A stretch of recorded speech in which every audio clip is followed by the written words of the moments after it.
Silahkan duduk.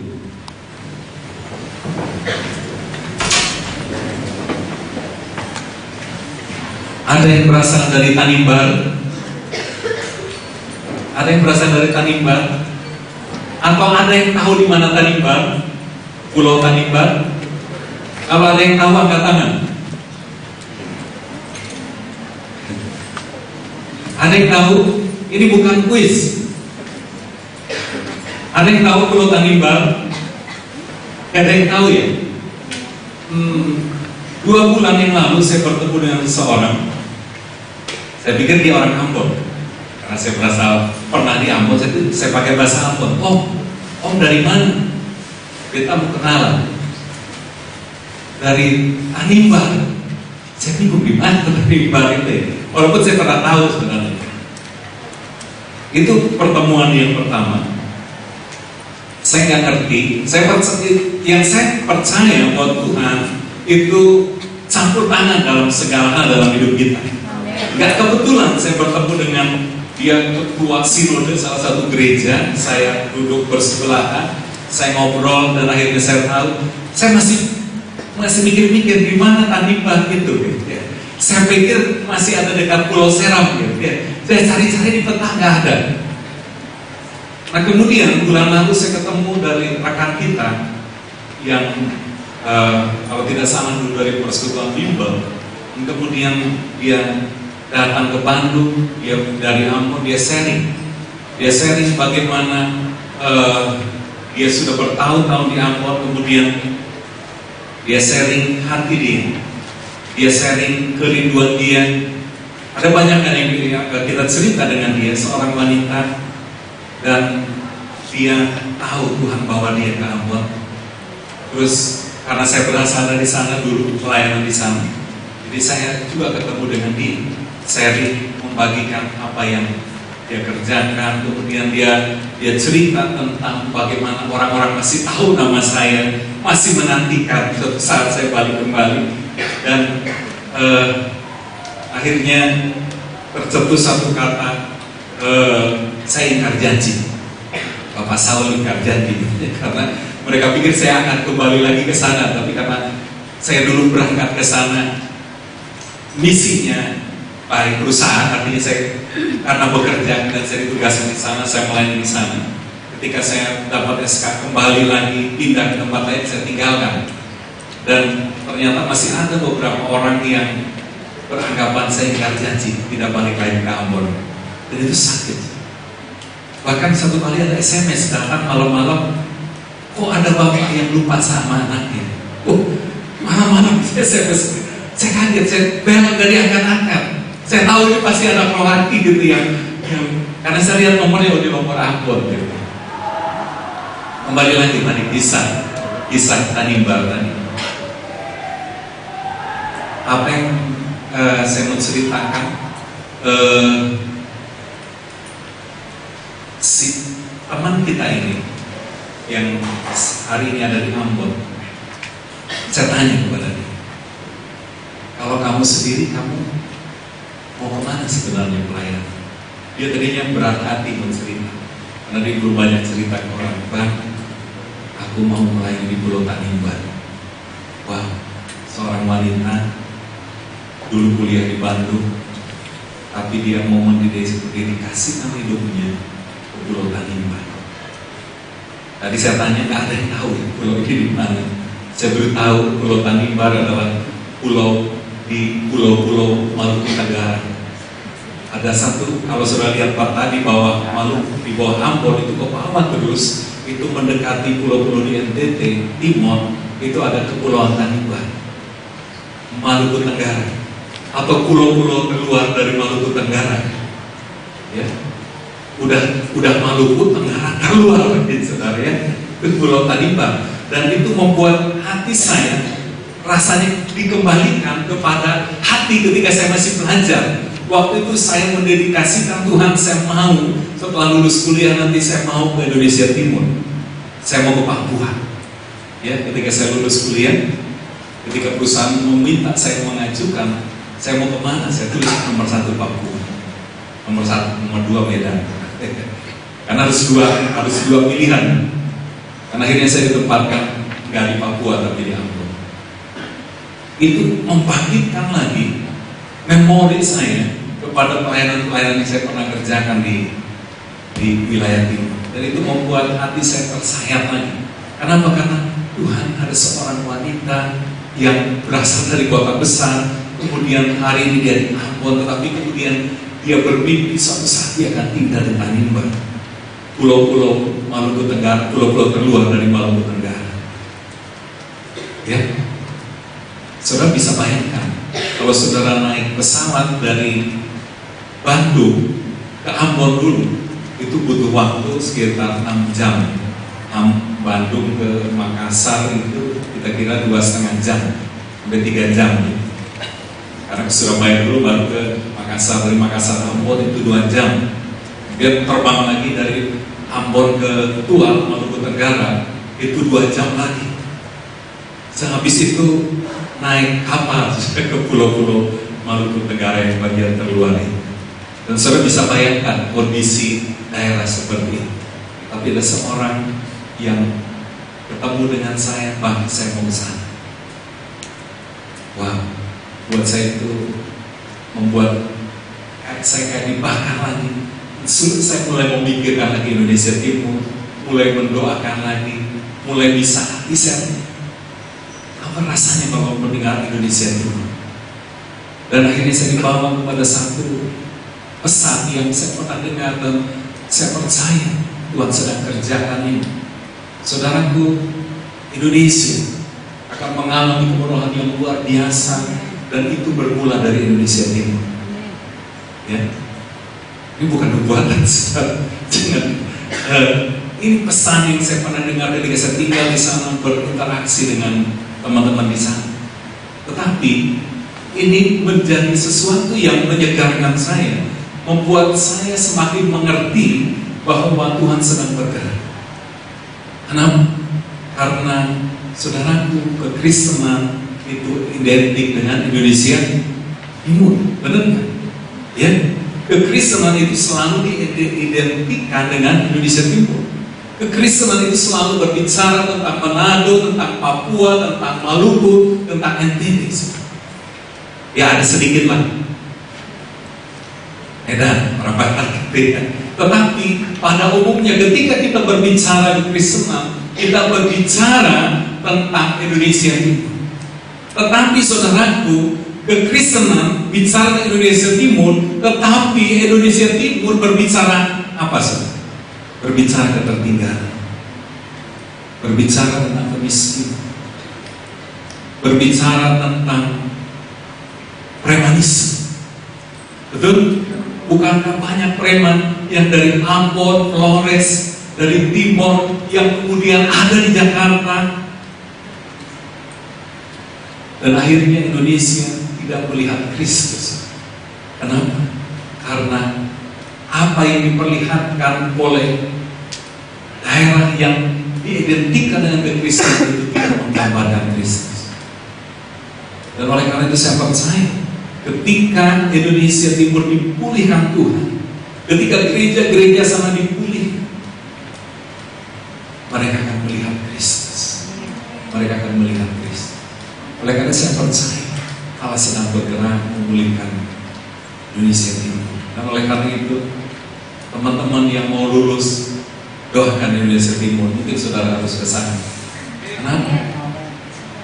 Karena mereka membutuhkan orang-orang yang membawa kabar baik. Dan saya percaya gereja sekarang Tuhan sedang memulihkan dasar gereja. Karena banyak gereja yang didirikan hari-hari ini dasarnya sudah tidak tepat. Banyak gereja yang dasarnya bukan lagi Kristus dan apa yang Kristus sudah lakukan di kayu salib. Banyak gereja yang tidak lagi berdiri di atas dasar Yesus dan karya salibnya. Banyak gereja yang hari ini didasarkan atas doktrin, didasarkan atas warisan foundernya. Banyak gereja yang tidak lagi berdiri di atas dasar Kristus dan apa yang Kristus sudah lakukan. Dan saya percaya GKKD Bandung Pusat sedang mengalami. Kita sedang dipulihkan secara dasar dan kita mau berdiri di atas dasar Kristus dan apa yang sudah dilakukan. Dan saya percaya bukan hanya di GKD Bali Pusat, di berbagai pelosok dunia Allah sedang memulihkan dasar. Dan ketika orang kembali kepada Kristus dan apa yang Dia sudah lakukan, maka sesuatu yang besar itu terjadi. Dan itulah yang dibutuhkan di Indonesia ini, untuk kembali lagi kepada Kristus dan apa yang sudah Dia lakukan di sana. Saudaraku, Yesus sudah menjadi miskin supaya jemaatnya kaya. Amin. Amin. Tetapi hari ini kita tidak melihat itu di Indonesia ini. Kita tidak melihat itu di NTT, saudara. Di Subang kita tidak melihat itu. Bukankah wilayah-wilayah itu berbicara, mayoritas berbicara tentang kekristenan, tapi kita tidak melihat. Kita tidak melihat, saudara. Saudara-saudara kita di Papua mengalami kemakmuran hidupnya, saudara, berkelimpahan. Walaupun memiliki kekayaan yang luar biasa, memiliki gunung-gunung emas, kita tidak melihat, saudara, daerah-daerah di Ambon, daerah-daerah di tadi pulau-pulau keluar dari Maluku itu tidak melihat karya salib itu belum terlihat, saudara. Karya salib bicara apa tadi? Dia menjadi miskin supaya kita kaya. Dia menjadi apalagi menderita supaya kita sembuh. Tapi kita tidak melihat apa yang Yesus sudah bayar bagi Indonesia Timur itu hari ini belum terlihat, saudara. Hari ini belum terlihat. Bahkan di antara kita pun mungkin belum banyak terlihat apa yang Yesus sudah bayar di kayu salib itu belum terlihat. Kalau itu terlihat, saudara, maka Indonesia akan melihat kemuliaan Tuhan. Dan oleh karena itu dari tempat ini saya percaya orang-orang yang mengalami terobosan, orang-orang yang mulai berdiri kembali di atas Kristus, membawa kabar baik bagi Indonesia ini, supaya Indonesia dan bangsa-bangsa penuh kemuliaan. Amin. Amin. Ada yang mau ke Pulau Tanimbar? Berdoa ya. Pulau Tanimbar. Saudara, ketika saya masih di Ambon, saya suka naik pesawat dari Tuang. Dari Ambon ke Tuang, naik pesawat kecil, kemudian lihat pulau-pulau kecil. Saya berdoa dari sana. Ya Tuhan Yesus berkati. Kan pasti ada orang-orang yang tinggal di pulau-pulau itu, saudara.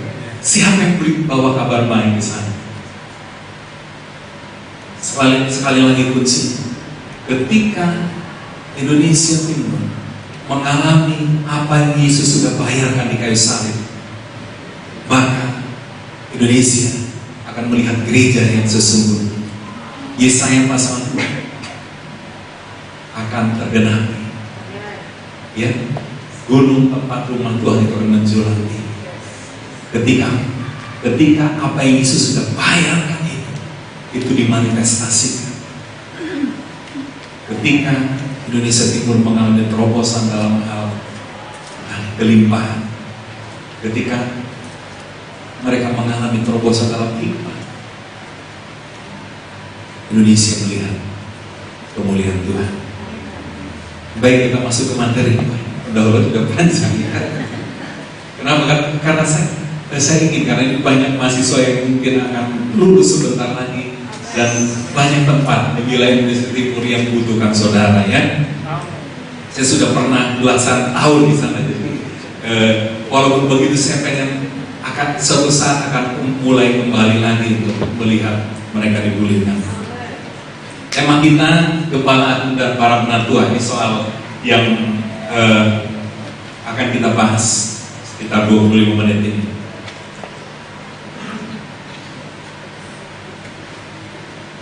Bersama-sama kita lihat Yohanes pasal yang ke-10.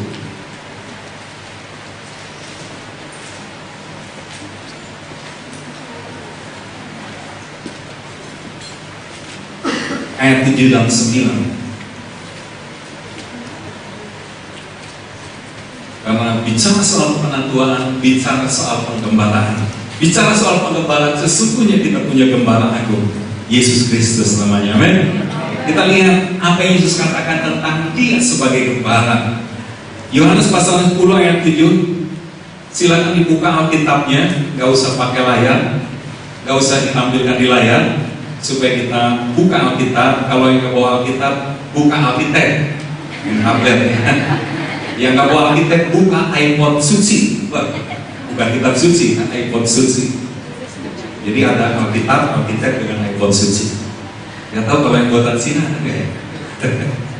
Ya, bersama-sama kita lihat Yohanes pasal 10 ayat 7, 3, 2, 1. Maka kata Yesus sekali lagi, aku berkata kepadamu, sesungguhnya akulah pintu ke domba-domba itu.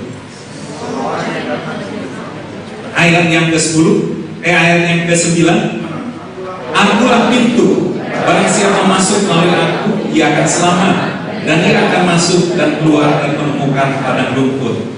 Kata kuncinya, akulah pintu.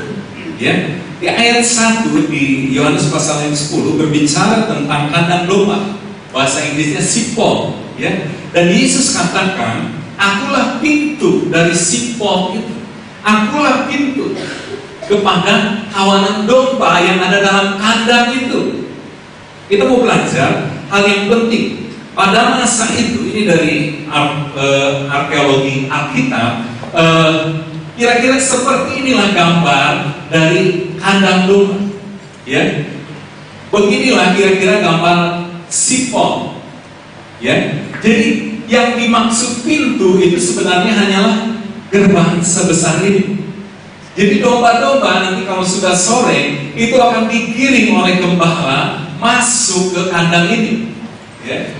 Ini namanya sipol yang dimaksud oleh Alkitab dalam Yohanes 10 ayat 1 tadi, kandang domba. Dan Yesus bilang, akulah pintunya. Akulah pintunya. Dan kita lihat saudaraku, ketika Yesus bilang akulah pintunya, berarti ada konsekuensi yang luar biasa yang berlaku atas kita. Ketika Yesus berkata akulah pintunya, berarti ada dampak yang luar biasa bagi kita semuanya. Ini bukan kata yang biasa, ini kata yang luar biasa.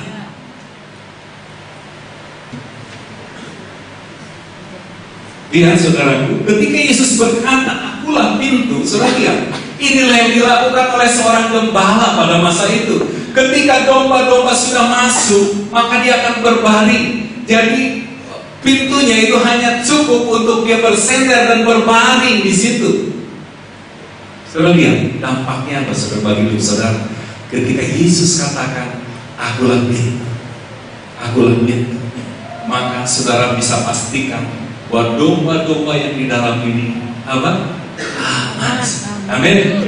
Aman. Terpelihara. Safety-nya oke 100%. Kenapa? Karena ada gembala yang berjaga. Dan tidak ada mungkin binatang buas masuk melewati sang gembala ini, karena akan berhadapan dengan sang gembala. Apa dampaknya ketika Yesus katakan akulah pintu bagi hidupmu, saudara? Ketika Yesus katakan akulah pintu, engkau aman bersama Dia. Tidak ada satu kuasa pun yang bisa menyentuh hidupmu. Tidak ada satu kuasa pun yang ada di langit ataupun di bumi itu bisa menghampirimu. Tidak ada sesuatu pun yang jahat bisa menembus hidupmu kalau Yesus adalah pintu buat hidupmu. Kalau kau tinggal di suatu tempat di mana Yesus adalah pintunya, saya jamin engkau akan mengalami yang namanya perlindungan yang ajaib. Engkau akan mengalami yang namanya penyediaan yang luar biasa. Engkau akan mengalami semua yang ajaib, saudara. Karena Yesuslah pintu buat hidupmu. Amin. Indahnya saudara, kalau saudara berbaring di sini dan Tuhan Yesus di sini, siapakah yang sanggup berhadapan denganmu? Oleh karena itu Alkitab katakan tidak ada yang bisa memisahkan kita dari kasih Allah. Kasih itu selalu punya jalan untuk sampai kepada hidup kita, saudara. Amin. Kasih selalu punya jalan bagimu, saudara. Sepertinya kelihatannya sulit, sepertinya kelihatannya tidak ada jalan keluar saudaraku. Tapi saya ingin beritahukan bahwa kasih itu selalu punya cara untuk sampai menjamah hidup. Dia selalu punya cara untuk menolong hidup. Kalau Yesus adalah pintu dan kita ada di dalamnya, wow, apakah yang bisa dilakukan dunia kepadamu? Tidak ada. Sebelum semuanya itu sampai, Yesuslah yang dihadapi. Yesuslah yang harus mereka lewati. Oleh karena itu, tidak ada tempat yang lebih nyaman selain tempat di mana Yesus mati untuknya. Amin. Oleh karena itu, jangan mau saudara keluar dari tempatnya. Amin. Nanti kita mau belajar. Kenapa? Sudah sedemikian aman. Kadang-kadang domba ini pengen keluar. Ya, Yesus sudah memberikan kepada kita perlindungan yang ajaib, penyediaan yang luar biasa. Tapi kadang-kadang kita nggak nyaman di sini. Saya sering istilahkan ini grace ground. Ya, grace ground ini bicara tentang kita berdiri di atas Kristus dan apa yang Kristus sudah lakukan bagi kita. Ini bicara tentang karya salib. Ini bicara tempat di mana kita mengandalkan apa yang Yesus sudah lakukan buat kita. Ini bicara tentang tempat di mana kita menikmati apa yang Yesus sudah bayarkan. Di awal tadi saya sudah cerita, Yesus sudah membayar semuanya. Saya suka cerita tentang the great exchange, pertukaran yang besar. Saya buat daftarnya itu banyak sekali ternyata. Apa yang Yesus sudah tukarkan dengan kita. Ini kita menikmati. Ketika saya katakan grace growth, ini bicara tentang tempat di mana kita menikmati apa yang Yesus sudah tukar dari hidup kita. Saya sudah buat daftarnya. Apa sih yang Yesus sudah bayar buat hidup? Tapi saya akan coba beberapa saja. Nanti saudara cari di Alkitab, ya. Karena saudara banyak mahasiswa, cari di Alkitab, ya. Pasti ketemu. Yang jelaskan yang pertama, Yesus mati supaya kita hidup. Amin. Yesus menjadi miskin supaya kita kaya. Yesus menderita sengsara, oleh bilur-bilurnya kita sembuh. Itu tiga hal yang kita nikmati, yang harusnya kita nikmati. Tapi banyak yang belum menikmati apa yang Yesus sudah bayar. Tadi saya cerita Indonesia Timur, banyak yang belum menikmati apa yang Yesus sudah bayar. Saya ambil satu lagi. Yesus menjadi hamba supaya saudara dan saya menjadi orang-orang yang merdeka, tidak lagi diperhamba oleh apapun juga. Masih ingat kapan Yesus menjadi hamba? Tahu? Alkitab tidak pernah menulis di 4 kitab Injil itu Yesus tidak diketemukan sebagai hamba. Di Filipi pasal 2 diceritakan bahwa Yesus merendahkan diri menjadi seorang hamba. Hamba itu budak, saudara, ya. Budak itu lebih rendah dari pembantu. Budak itu tidak punya hak sama sekali. Dia tidak dibayar untuk pekerjaannya, dan dia hanya melakukan pekerjaan tuannya. Itulah budak. Kapan Yesus menjadi budak di Alkitab? Ada? Ketika Yesus disesat. Ketika Yesus disesat. Sebelum Yesus disalibkan, diceritakan oleh Alkitab, dia diserahkan untuk disesat. Kenapa harus disesat? Saudaraku, pada masa itu penyaliban adalah hukuman yang paling hina, paling buruk, paling jahat, dan itu diberlakukan hanya untuk para penjahat, para pemberontak, dan bukan untuk orang yang tergolong bagian dari Romawi. Jadi Hukuman ini hanya untuk penjahat, pemberontak, dan para budak yang tidak punya hak. Yesus bukan budak, saudara. Dia bagian dari, kan waktu itu orang-orang Yahudi ada dalam penjajahan Romawi. Jadi nggak boleh seharusnya Yesus disalib. Karena Yesus tidak masuk dalam kategori pemberontak. Yesus tidak dikategorikan pembunuh. Yesus juga tidak dikategorikan budak, saudara. Tetapi akhirnya Yesus disalibkan. Karena Yesus bukan budak, dia harus dijadikan budak. Dan penyesalan itulah proses seseorang untuk jadi budak, itu harus disesat. Dan oleh karena itu Yesus harus melalui proses penyesalan, dicambuk oleh dua algojo dengan cambuk yang dari ujungnya diberi tulang-tulang dan tendang, sehingga Yesus tubuhnya berkoyak-koyak. Yesus menjadi budak supaya saudara dan saya hari ini tidak diperbudak oleh apapun juga, tapi menjadi merdeka dalam segala perkara. Amin. Apalagi saudara apa yang Yesus lakukan? Yesus pendek umur. Amin.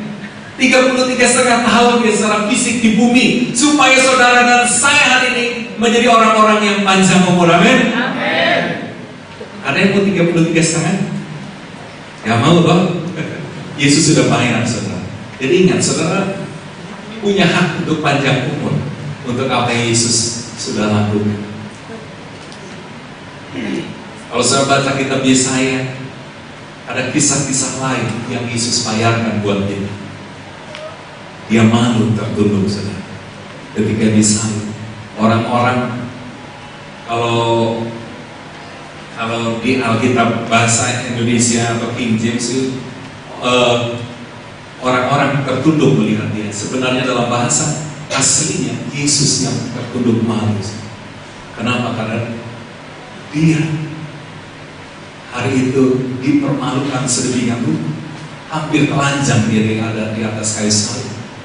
Itu kan sesuatu yang memalukan bagi orang Yahudi, tidak berpakaian, dan dia direndahkan sedemikian rupa, tertunduk. Alkitab katakan di kitab Yesaya, supaya hari ini saudara tegak kepala saudara. Bahkan ketika dia mati, dia dikubur di tempat yang merupakan hasil pinjaman, supaya hari ini saudara bukan menjadi orang-orang yang meminjam, saudara. Amin. Nanti orang yang memberi. Saudara diteliti banyak hal yang Yesus sudah bayarkan buat hidup kita semuanya. Inilah yang saya katakan grace ground. Allah mau kita semuanya tinggal di atas dasar Yesus dan apa yang Yesus sudah lakukan, dan menikmati apa yang Yesus sudah bayarkan secara lengkap. Amin. Saya berdoa, Tuhan, saya ingin lengkap menikmati karya salib-Mu, supaya suatu kali kelak saya boleh kembali ke tempat-tempat yang saya pernah kunjungi di Indonesia Timur, dan saya mau bagikan kepada mereka, dan mereka boleh dibangkitkan kembali. Ya, amin. Saya rindu kita semua punya kerinduan yang sama. Tuhan, aku mau menikmati apa yang Yesus sudah bayar secara lengkap. Amin. Aku gak mau setengah-setengah, Tuhan. Aku mau semua apa yang Yesus sudah bayarkan. Kan ngeri ya, Tuhan Yesus sudah bayar semua, kita hanya nikmati sedikit. Yang saya pernah ceritakan di tempat ini, seorang ahli waris yang mati dalam kemiskinan. Ini saya ambil dari tempo.com. Seorang ahli waris, dia memiliki kekayaan lebih dari 100 miliar, tapi dia mati di bawah kolong jembatan karena dia tidak tahu bahwa dia ahli waris, bahwa dia sudah menerima itu. Tapi karena dia tidak pernah bertemu dengan yang mewariskan itu, sampai akhirnya dia tidak bisa menikmati. Kita mau menjadi gereja jemaat yang menikmati apa yang sudah bayar secara lengkap. Amin. Lalu apa yang terjadi ketika domba ini keluar dari grace ground tadi? Saya cerita tentang grace ground di awal tadi. Saudaraku, ketika kita mulai mengandalkan, ketika kita mulai keluar dari area salib dan apa yang Yesus sudah lakukan, maka kita sebenarnya sedang keluar seperti keluar dari kandang ini. Ya, saya cari gambar nggak ketemu yang ada di sini, terus ada. Saya cari kira-kira gambaran seperti ini. Ya, sepanjang kita ada di dalam kandang ini dengan Yesus sebagai pintunya. Tadi saya sudah cerita, kita menikmati apa yang Yesus sudah lakukan. Tetapi kadangkala kita ingin keluar, dan ketika kita keluar, saudara bisa bayangkan, domba keluar sendiri, maka pada masa itu masih ada binatang buas, masih ada serigala, maka ini menjadi mangsa yang empuk karena tidak punya perlindungan. Kita sama-sama baca Galatia 5 ayat 4. Galatia 5 ayat 4, 3, 2, 1. Kamu lepas dari Kristus, jika kau mengharapkan kebenaran oleh hukum Taurat, kamu hidup di luar kasih karunia. Ketika kita hidup di luar kasih karunia, ketika kita mulai tidak lagi mengandalkan apa yang Yesus sudah lakukan di kayu salib, kita mulai mengandalkan kemampuan kita mulai mengandalkan pengalaman kita mulai mengandalkan uang kita, maka kita sedang keluar dari area grace ground tadi. Kita sedang keluar, dan ketika kita keluar, kita kehilangan kesempatan untuk menikmati apa yang Yesus sudah bayarkan di kayu salib. Kamu keluar dari, apa katanya? Ayat 4 bagian bawahnya. Kamu hidup di luar. Wah. Ketika kita keluar dari kasih karunia, maka kita, saudara, seperti domba tadi yang berjalan sendirian. Saudara bisa bayangkan, domba itu ditakdirkan secara alamiah untuk hidup berkelompok, saudara. Ya, untuk hidup berkelompok. Tetapi ketika dia berjalan sendirian, apalagi kata ahli biologi, daya pandangnya terbatas. Domba itu hanya berapa meter? Kira-kira 2 meter ya. Sesudah itu nggak jelas yang dia lihat. Oleh karena itu dia mengandalkan suara sang gembala. Kalau enggak dia mengandalkan teman-temannya jalan kemana dia ikut. Tapi bayangkan ketika domba ini sendiri keluar dari kasih karunia, dari grace throne tadi. Saya tidak perlu jelaskan buat saudara. Saudara bayangkan saja, ya. Saudara lihat gambaran ini. Kita lihat Ibrani 12 ayat 15. 12 ayat 15. Kita baca sama-sama 3, 2, 1. Jagalah supaya jangan ada seorang pun menjauhkan diri dari kasih karunia Allah, agar jangan tumbuh akar yang pahit yang menimbulkan kerusuhan dan yang mencemarkan banyak orang. Jagalah supaya jangan ada seorang pun menjauhkan diri dari kasih karunia. Tadi melarikan diri dari grace ground tadi. Ketika itu terjadi, maka dia dikatakan akan mengalami apa? Supaya jangan timbul apa? Akar pahit itu dimulai ketika orang mulai menjauhkan diri dari karya salib dan apa yang Yesus sudah lakukan, dan dia mulai menggunakan tuntutan dalam hidup dia. Kalau Kristus bicara tentang apa yang Yesus lakukan buat kita, tapi ketika kita keluar dari grace ground itu, maka kita mulai kebalikannya.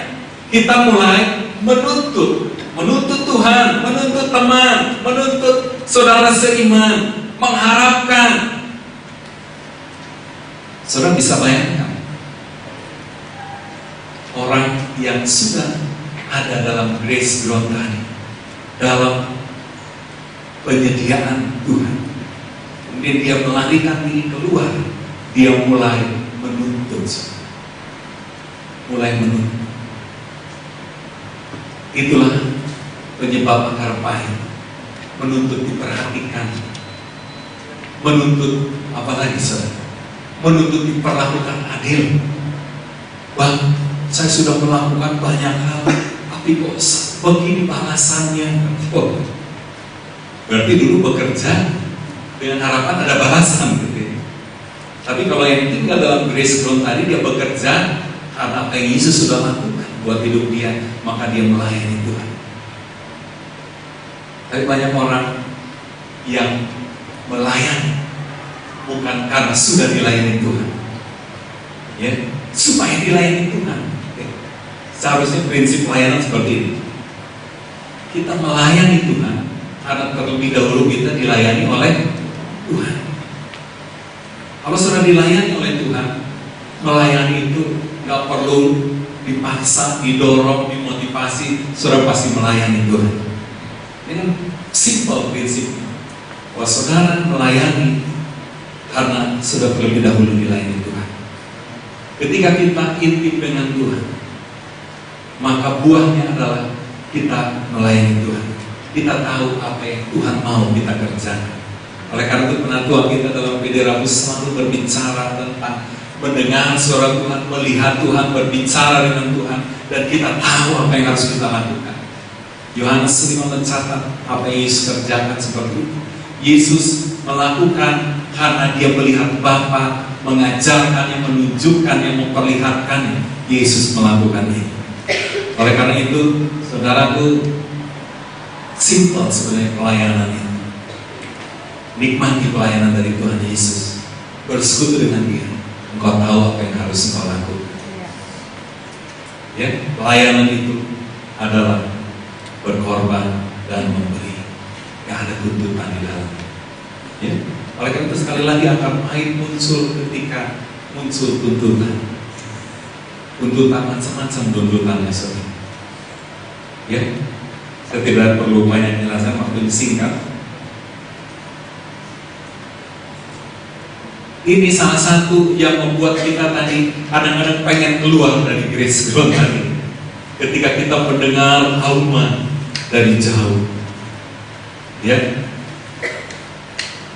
kita bisa baca 1 Petrus 5:8.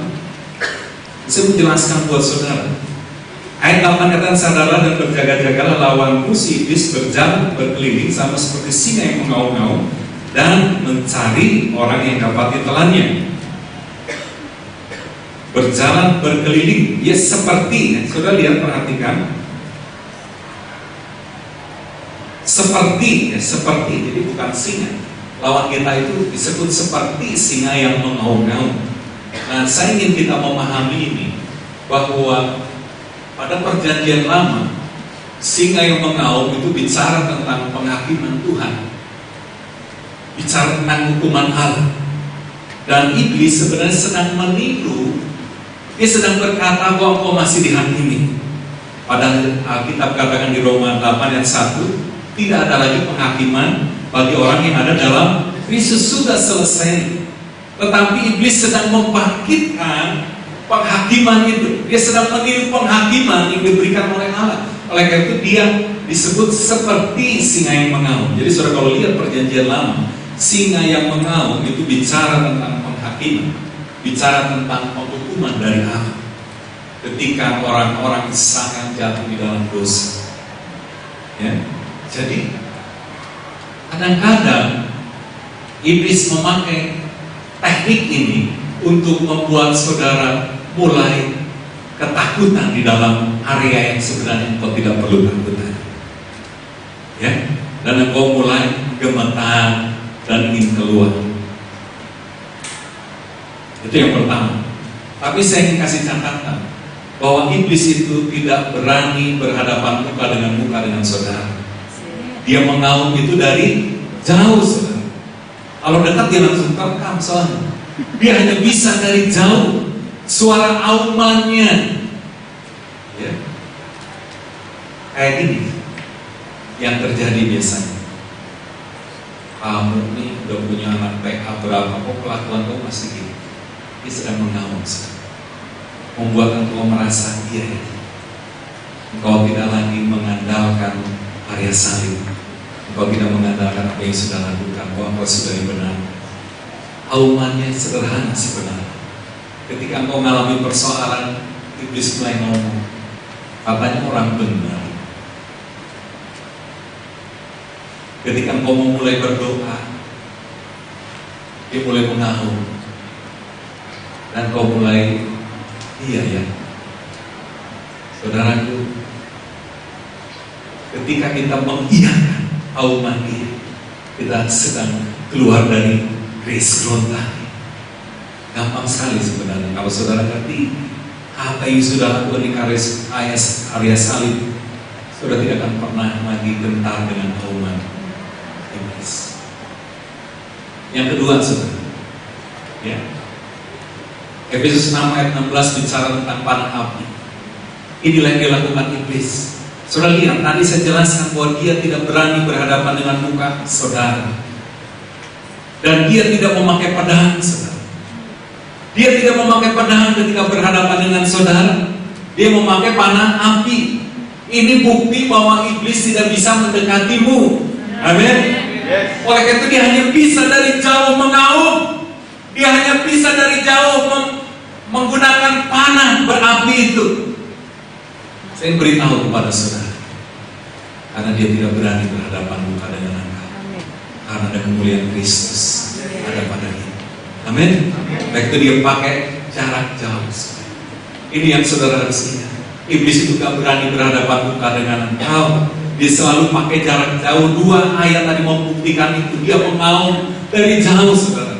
Panah api bukan dari dekat, dari jauh. Karena dengan panah api itu diharapkan sebenarnya, diharapkan dia akan mengenai, ini yang futuristik ya, kalau pakaian yang sebenarnya masih ada kain-kain yang kalau karena sedikit terbakar, ketika terbakar maka dia akan buka yang namanya di sini ada baju zirah kebenaran. Ya, kalau di dalam bahasa itu baju zirah keadilan, di dalam bahasa Inggris itu bicara tentang baju zirah kebenaran dan ikat pinggang kebenaran. Ini ikat pinggang bicara kita melakukan hal yang benar, sedangkan baju zirah kebenaran itu bicara ini the breastplate of righteousness, ya, itu bicara tentang posisi kita sebagai orang benar, kesadaran bahwa kita orang benar itu harus seimbang dengan ikat pinggang kebenaran, artinya kita melakukan hal yang benar.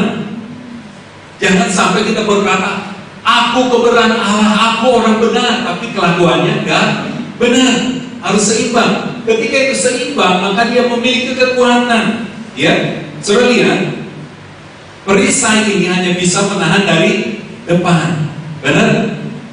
Karena dia tidak bisa, tidak lihat dari belakang. Nah, baju zirah ini, the breastplate of righteousness ini bisa, kalaupun ditembak dari belakang, dia masih aman, saudara. Jadi breastplate itu melindungi hati nurani kita.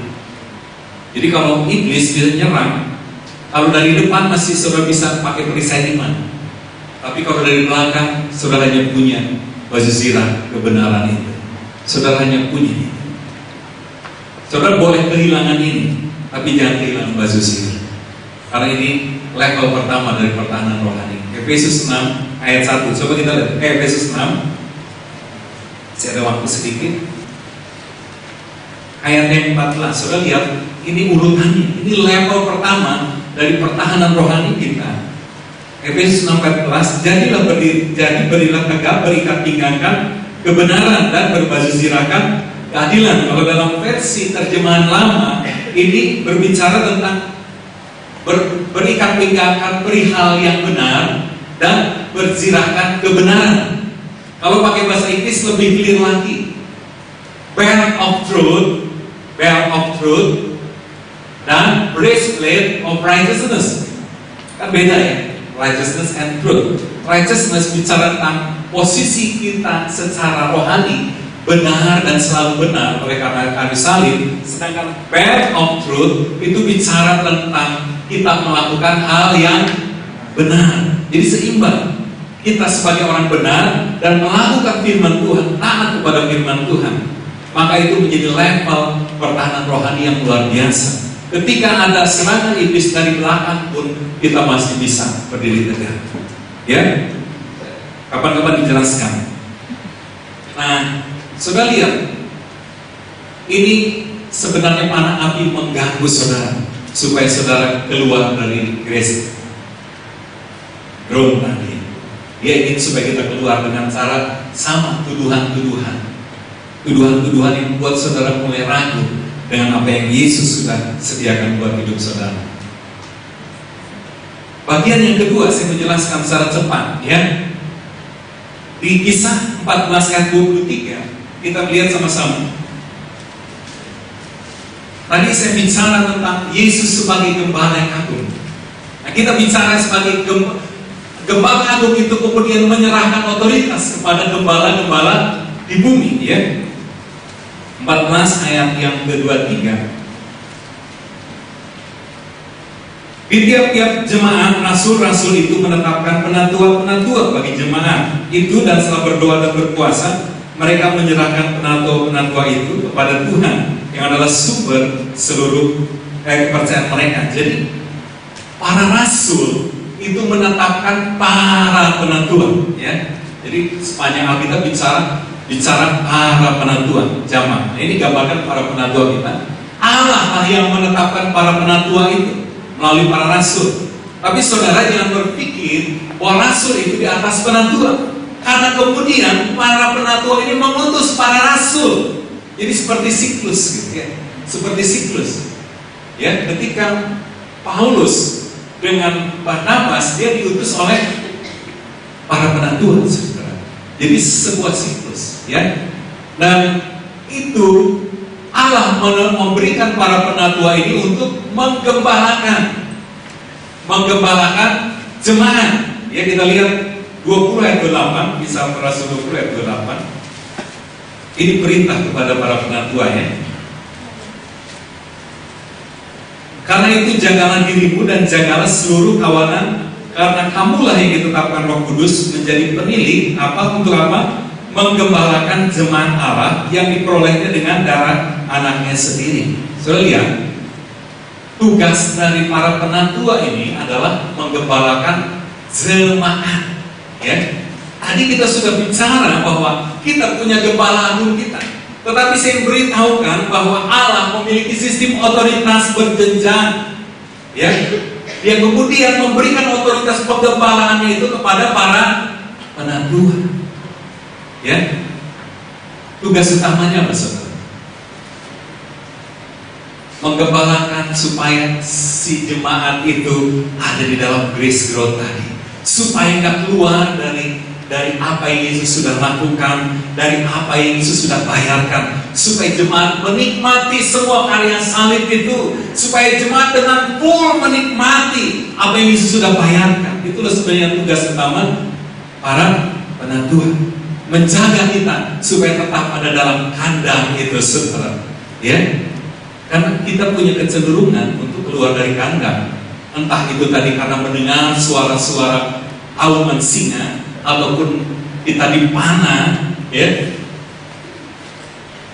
Inilah tugas para penatua yang ditetapkan Tuhan buat kita semuanya, menggembalakan kita, menjaga kita ada dalam grace growth tadi. Amin. Ya, termasuk gembala segmen, ya.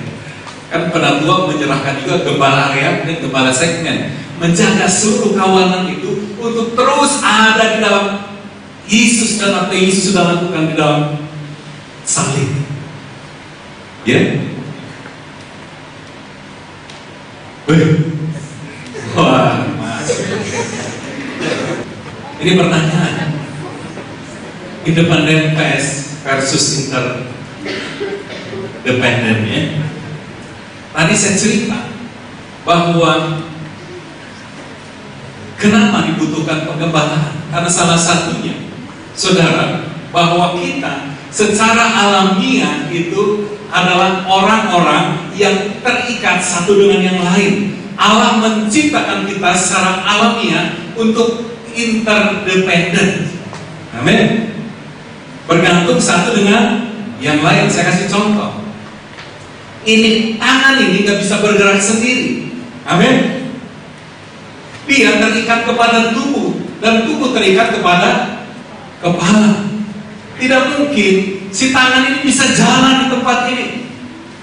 Itu namanya monster, saudara. Iya benar. Kalau tiba-tiba ada kaki yang lari-lari di sini, atau ada tangan tepuk tangan di tempat sini, wow, horor. Benar ya? Ketika kita mulai belajar independen, Artinya kita ingin keluar dari kawanan tadi, ya. Gembala menolong kita, jangan. Kamu tetap di sini. Karena salahnya kamu butuh satu dengan yang lain. Karena hari ini banyak yang pengen independen, saudara. Ini kan roh duniawi independen. Independen itu ingin mandiri, tidak tergantung kepada otoritas di atasnya.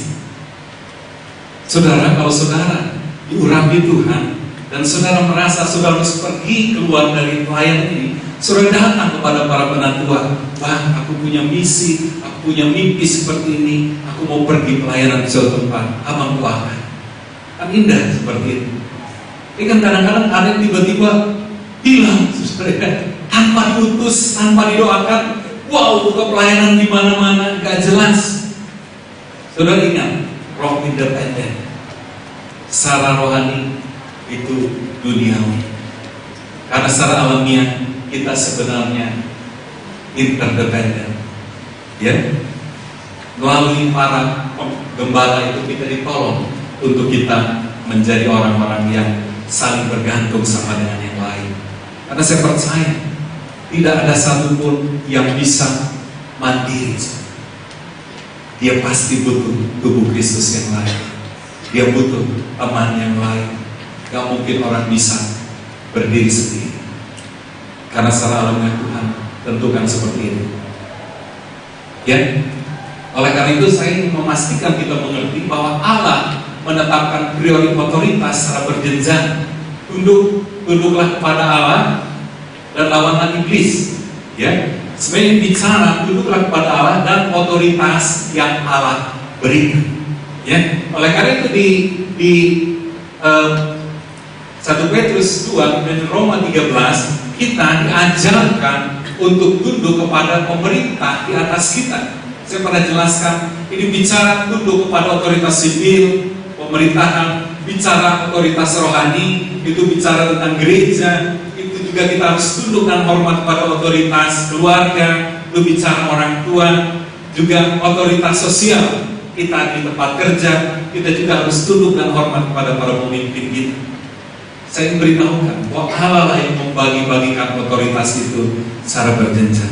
Ketika kita tidak menghormati otoritas itu, sebenarnya kita sedang tidak menghormati Allah. Dan kalau kita sedang posisi tidak menghormati Allah, maka kita tidak mungkin untuk berhadapan dengan iblis. Karena kita katakan tunduklah kepada Allah dan lawanlah. Ketika saudara sedang tidak tunduk kepada Allah, posisi saudara lemah, saudara tidak bisa melakukan apa-apa di hadapan iblis. Ya, oleh karena itu ini kita perlu mengerti bahwa Allah menetapkan para penatua, ya, kemudian ditugaskan untuk melakukan penggembalaan. Kemudian penatua menetapkan lagi para gembala segmen itu sebenarnya sedang melakukan apa yang disebut otoritas Allah berjenjang tadi diberikan. Ya, kalau nggak seperti itu, semua gembala kamu siapa? Tuhan Yesus. Oh, luar biasa ya. Benar, gembala kita Tuhan Yesus. Tapi di bumi ini kita punya gembala di gereja lokal masing-masing. Dan saudara harus tinggal di dalam gereja lokal supaya saudara bisa terpelihara. Karena kalau saudara menjadi yang independen tadi, saudara bisa seperti tangan yang jalan-jalan tadi, ya. Gak ada tubuh, gak ada kepala, jalan-jalan kering sekali, ya. Itu saja. Waktunya lebih 3 menit mungkin, ya. Mari kita pamit berdiri.